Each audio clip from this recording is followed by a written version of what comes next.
मराठा साम्राज्य की शान था। पुणे से 30 किलोमीटर की दूरी पर बसा है। इस किले का निर्माण आज से 2000 साल पहले हुआ था।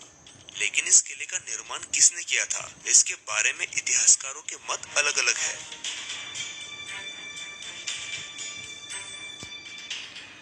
इस किले का नाम पहले कोंढाना था, जिसे बाद में बदलकर वीर सूबेदार तानाजी के नाम पर सिंहगढ़ रखा गया।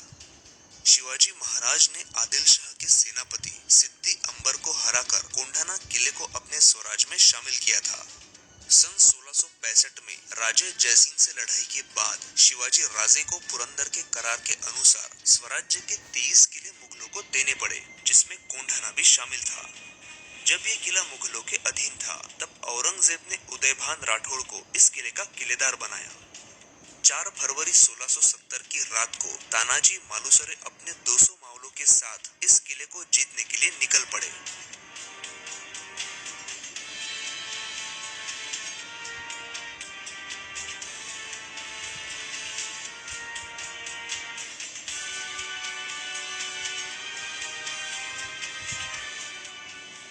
लेकिन इस किले को जीतना तो दूर, इस किले पर चढ़ाई करना भी आसान नहीं था। रात के घने अंधेरे में तानाजी ने किले का वो हिस्सा चढ़ाई के लिए चुना, जहां से आज तक कोई भी चढ़कर हमला नहीं कर सका था। और इसकी वजह है ये सीधी ढलान।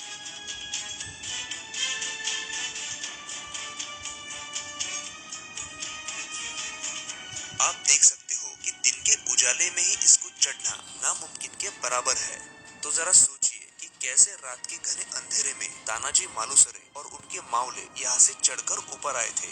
और इतनी कठिन चढ़ाई चढ़ने के बाद भी उन्होंने उदयभान से युद्ध किया और युद्ध में जीते भी। ये बात उनके अदम्य साहस को दिखाता है और इसकी वजह भी बताता है कि क्यों वो आज भी लोगों के दिलों में जिंदा है। तानाजी किले के इस भाग से ऊपर चढ़े और किले में प्रवेश करके किले का दरवाजा अंदर से खोल दिया, जिससे तानाजी के भाई सूर्याजी और शिलार मामा अपने सैनिकों के साथ अंदर आए और युद्ध में कूद पड़े।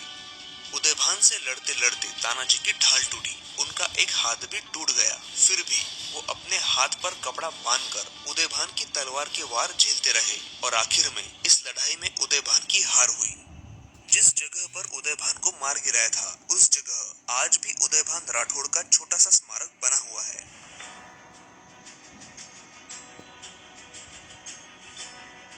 इस किले में और भी कई महत्वपूर्ण जगहें हैं। यह शिवाजी महाराज के कनिष्ठ पुत्र राजाराम जी की ये समाधि है। इस किले में कई पानी की टंकियां बनी हुई है, जिनमें मौजूद पानी का इस्तेमाल आज भी पीने के लिए होता है। किले के एक हिस्से में तोफ खाना भी है, जहां युद्ध के समय इस्तेमाल करने के लिए बारूद और बंदूकें रखी जाती थी।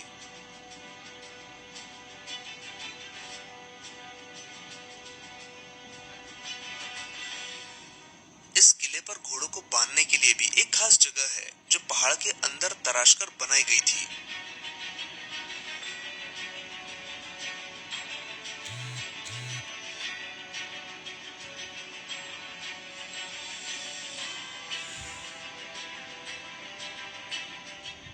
तो ये था पुणे शहर की शान कोंढाना किला, जिसे जीतकर तानाजी मालुसरे ने शिवाजी महाराज के हिंदवी स्वराज के सपने की ओर एक कदम बढ़ाया था।